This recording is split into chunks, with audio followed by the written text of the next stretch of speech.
કોઈપણ વ્યક્તિ પોતાની આવકનો સ્ત્રોત વધારવા માટે સવારે જ્યારે પથારીમાંથી ઉઠે છે ત્યારે પથારી છોડતા પહેલાં આપણી પોતાની બંને હાથની હથેળી ભેગી કરી કરાગ્રે વસતે લક્ષ્મીવાળો શ્લોક બોલી નિત્યકર્મથી પરવારી પૂજાના ઘરમાં જ્યારે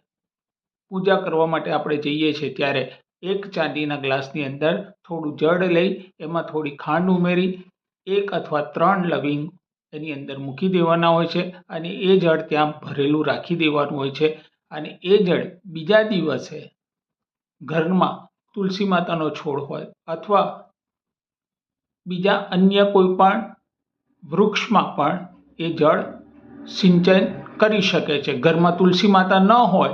તો આસોપાલવ કે પીપળાના વૃક્ષમાં એ જળ અર્પણ કરી દેવું જોઈએ અને આ ઉપાય નિયમિત રીતે ચાલુ રાખવાથી આર્થિક રીતે સદ્ધરતા પ્રાપ્ત થાય છે।